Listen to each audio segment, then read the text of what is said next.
경기도 어딘가에 논 한 필지가 있습니다. 바로 옆에는 아파트 단지가 서 있고, 그런데 이 논의 주인은 서울에 삽니다. 농사를 짓지 않습니다. 그런데 이 사람은 매년 직불금을 받습니다. 나중에 이 땅을 팔 때 양도세 감면까지 받습니다. 어떻게 가능할까요?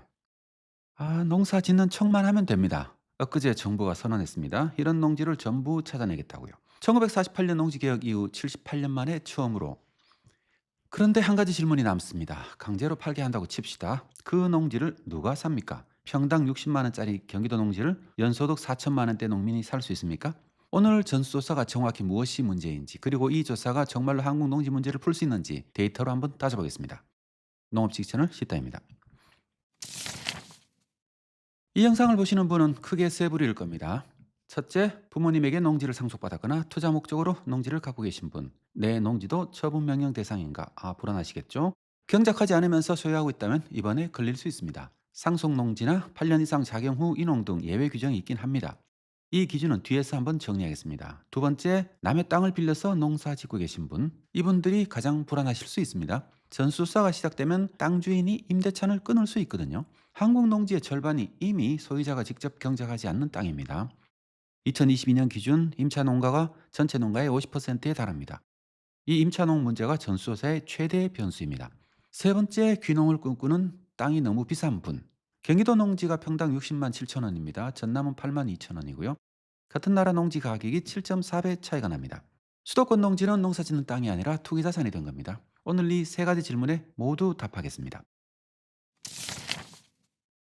4월 1일 당정협의에서 농지 전수조사 추진 방안이 확정됐습니다. 같은 자리에서 농협개혁 방안도 함께 논의됐습니다. 이건 다시 한번 다루겠습니다. 핵심은 2단계입니다. 1단계, 금년이죠. 1999년 농지법 시행 이후 취득농지 115만 헥타르가 대상입니다. 5월부터 행정정보, 위성사진, 드론, AI를 동원해서 의심농지를 식별하는 기본조사에 착수합니다. 8월부터는 10대 투기위험군에 대해 전담 인력이 현장 조사에 들어갑니다.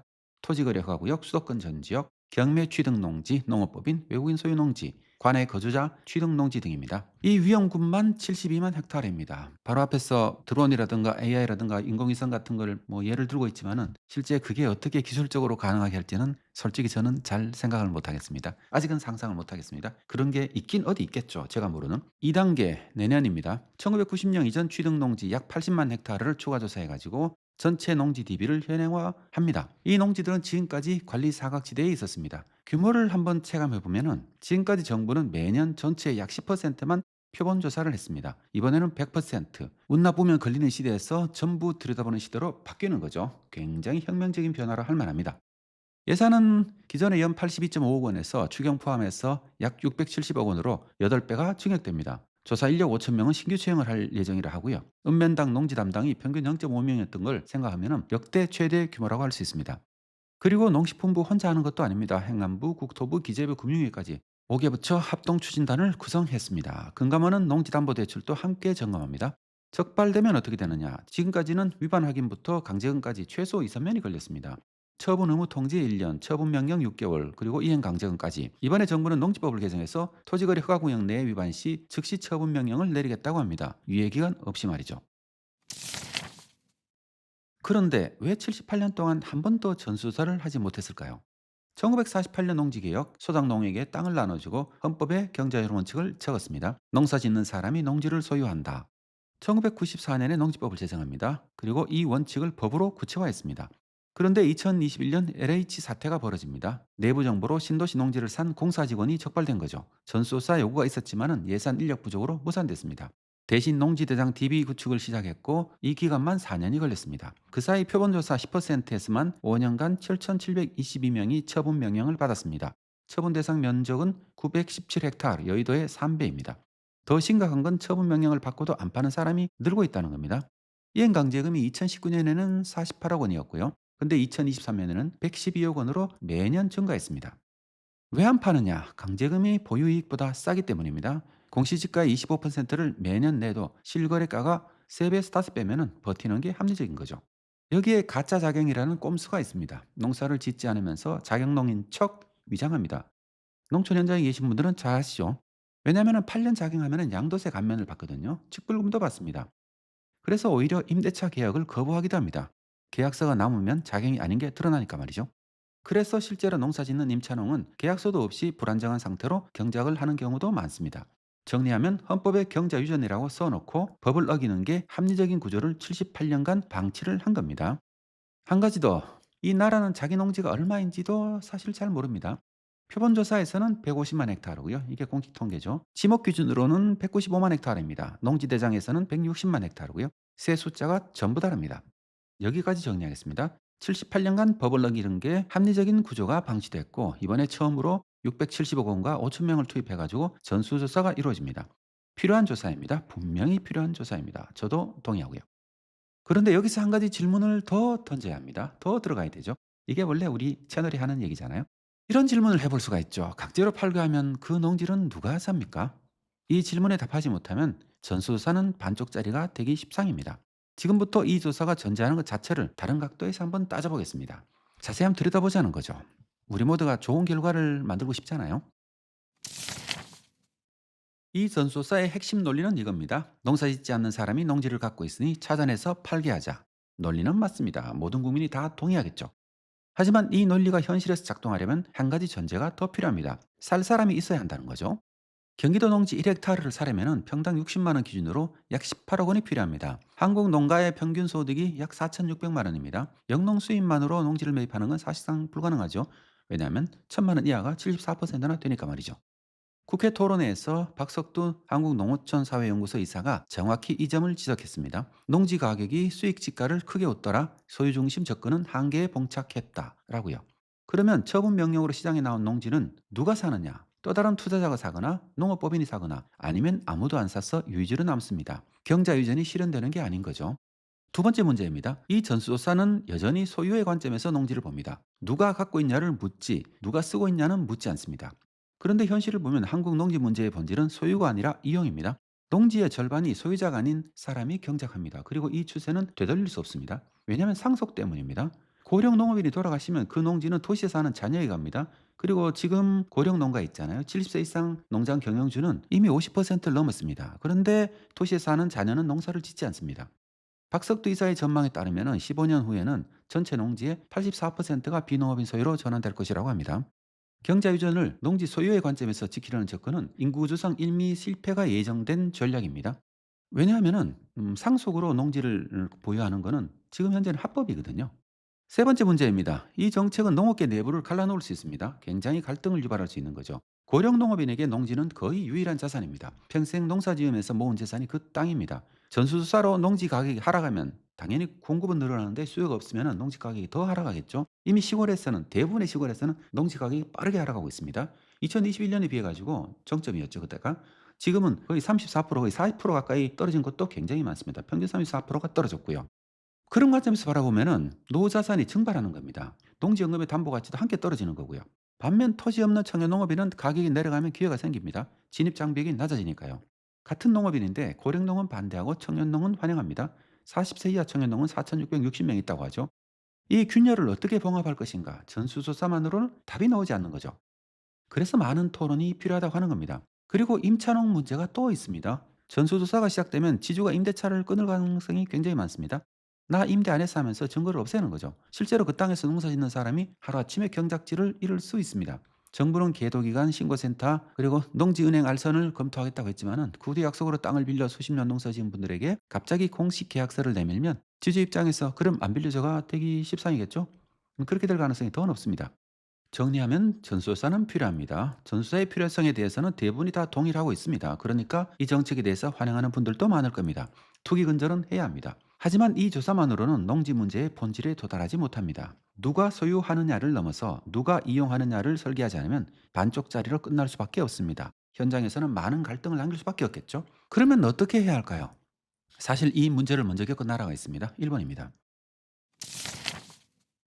일본도 한국과 똑같은 문제를 겪었습니다. 고령화, 상속에 의한 부재지주 증가, 유유농지 확산, 휴경지가 굉장히 크게 늘었죠. 그런데 일본은 다른 질문을 던졌습니다. 누가 불법으로 갖고 있나가 아니라 누가 실제로 이용할 것인가. 일본이 만든 제도를 두 가지만 보겠습니다. 첫 번째 농지중간관리기구입니다. 일본어로는 농지방크라고 부르죠. 2014년에 만들어졌고 각 도도부연에 하나씩 있습니다. 이 기구가 하는 일은 간단합니다. 농지를 더 이상 경작하지 못하는 소유자에게서 농지를 빌립니다. 그리고 경작을 원하는 담당 경영체에게 다시 빌려줍니다. 10년 이상 장기 임대를 합니다. 핵심이 뭐냐면 소유권은 건드리지 않는다는 겁니다. 소유자는 자기 땅을 가지고 있습니다. 사실 농지를 팔기도 쉽지 않거든요. 다만 이용은 농지기구가 관리합니다. 소유자에게는 임대료와 협력금이 들어갑니다. 팔아라가 아니라 맡겨라인 겁니다. 처벌이 아니라 인센티브이고요. 결과가 어떻게 됐느냐? 2022년 기준으로 담당 경영체에 의한, 그러니까 전업농에 의한 농지 집적 비율이 59.5%까지 올라갔습니다. 목표는 80%이고 계속 늘고 있습니다. 두 번째는 지역 계획입니다. 2023년에 법정화됐습니다. 최근에 만들어졌죠. 이것이 저는 더 중요하다고 봅니다. 각 시정촌에, 그러니까 우리를 치면 읍면 단위에서 협의의 장이라는 것을 엽니다. 지역의 농업인, 토지 소유자, 지자체가 모여서 앞으로 10년 동안 이 지역의 농지를 누가 어떻게 쓸 것인가를 직접 논의합니다. 그 결과를 목표 지도로 만듭니다. 한 필지 한 필지 단위로 인호는 누가 경작하고 저 밭은 어떻게 활용하고를 다 지도에 그리는 거죠. 이게 지역 계획입니다. 중앙정부가 5천 명 조사단을 보내서 위에서 내려다보는 게 아닙니다. 마을에서 올라오는 협의입니다. 우리 마을 농지의 미래를 우리가 결정한다. 여기서 한국과 일본의 차이를 한 장으로 정리해 보겠습니다. 한국은 소유하면 안 된다고 벌을 줍니다. 일본은 맡기면 이익이다라고 보상을 줍니다.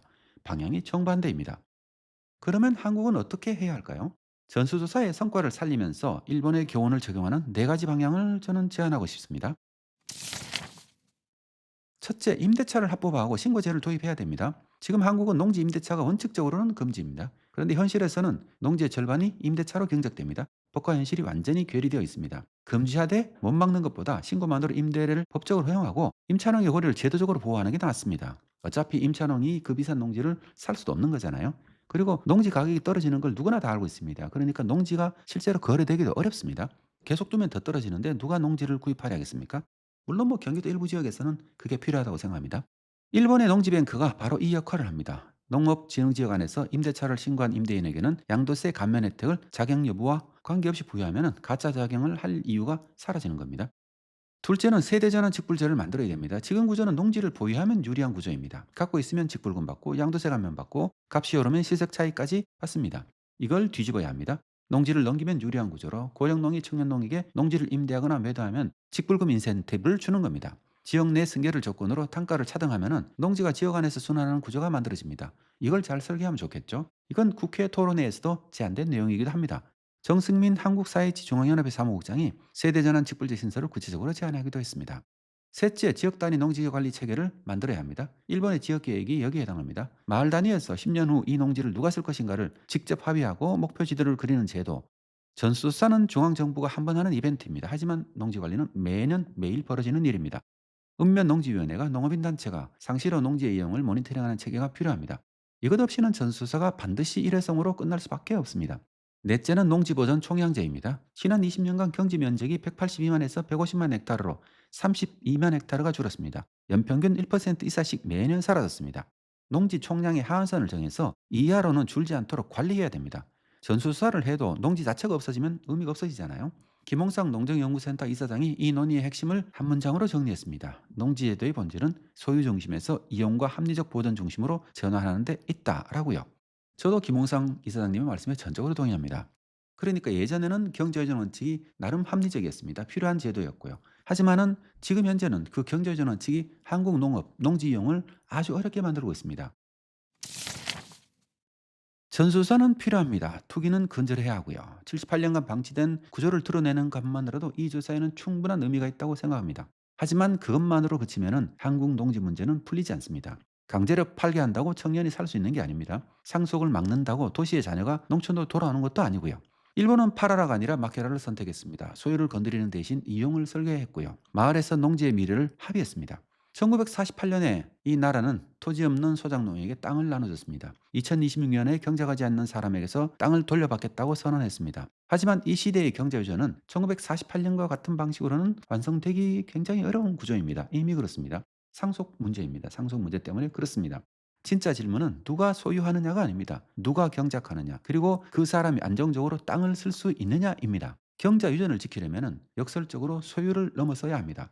우리 채널에서도 5월 기본조사 착수부터 8월 심층조사, 그리고 농지 제도 개혁의 후속 조치까지 계속적으로 한번 관심을 가지고 지켜볼 예정입니다. 오늘 영상이 도움이 되셨다면 구독과 좋아요도 부탁드립니다. 지금까지 농업지식채널 지타였습니다. 고맙습니다.